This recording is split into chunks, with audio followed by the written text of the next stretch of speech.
মাননীয় স্পিকার, এই যে বেজা অর্থাৎ বিশেষ অর্থনৈতিক অঞ্চল, এটা কিন্তু করবার পরিকল্পনাটা আমাদেরই চিন্তার ফসল এবং আমরা এটা করছি কিন্তু মানুষের কর্মসংস্থান যাতে বৃদ্ধি পায় সেই লক্ষ্য নিয়ে। আর সেই সাথে সাথে আমাদের যারা যুব সমাজ তাদের কিন্তু বিশেষ ট্রেনিং এর ব্যবস্থা আমরা করেছি।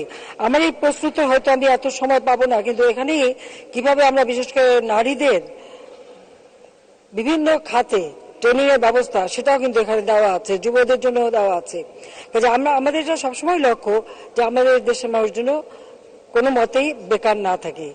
এমনকি ন্যাশনাল ট্রেনিং স্কিমেও আমরা কিন্তু এই গাইবান্ধার অনেক মানুষকে আমরা ট্রেনিং করিয়েছি এবং তাদের আমরা কর্মসংস্থান ব্যবস্থা করে দিয়েছি। কাজে আমাদের এটাই লক্ষ্য। তবে আমাদের যুব সমাজকে আমি বলবো, আমরা কিন্তু অনেক সুযোগ করে দিয়েছি।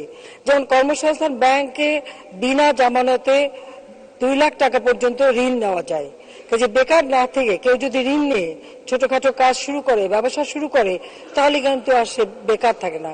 তাছাড়া আমরা বহুমুখী ট্রেনিং এর ব্যবস্থা করছি। প্রত্যেক উপজেলায় একটি কারিগরি স্কুল করে দিচ্ছি যেখানে ভোকেশনাল ট্রেনিং দেওয়া হবে। কাজে ট্রেনিং এর মাধ্যমে দক্ষ জনশক্তি তৈরি করে তাদের কর্মসংস্থানের সুযোগ আমরা করে দিচ্ছি। আর সেই সাথে মাননীয় সংসদ সদস্য যেটা বলেছেন কৃষি জমি রক্ষা, এটা ঠিক। কৃষি জমি রক্ষার স্বার্থেই কিন্তু বিশেষ অর্থনৈতিক অঞ্চল করা। এরপরেও কিছু মানুষ এটা ব্যত্যয় ঘটায়। তবে আমাদের লক্ষ্য হচ্ছে যারা কোনো 3 ফসলি জমি কেউ নষ্ট করতে পারবে না। আর যে কেউ যদি 3 ফসলি জমি নষ্ট করে তাহলে অবশ্যই তার মধ্যে যথাযথ ব্যবস্থা আমরা নেব। আমরা চাই আমাদের কৃষি জমি রক্ষা করতে মাথায় রাখতে হবে 17 কোটি মানুষের খাদ্য যোগান আমাদের দিতে হয়। আমরা রিসার্চের মাধ্যমে খাদ্য উৎপাদন বাড়িয়েছি।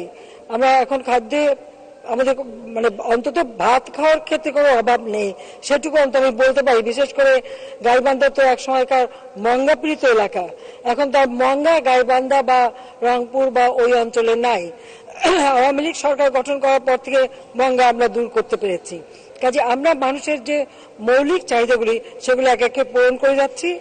কাজে আমরা সবসময় এই কৃষি জমি নষ্ট করে আবাসন বা শিক্ষা প্রতিষ্ঠান বা শিল্প যাতে গড়ে না ওঠে সে ব্যাপারে যথেষ্ট সচেতন। আমি এই মাননীয় স্পিকার, আমি এই সংসদের মাধ্যমে সবাইকে বলবো, কেউ যদি শিল্প গড়তে চায় তাহলে যেন বিশেষ অর্থনৈতিক অঞ্চলে জায়গা নিয়ে নেয়, যত্রতত্র যেন শিল্প গড়ে না ওঠে।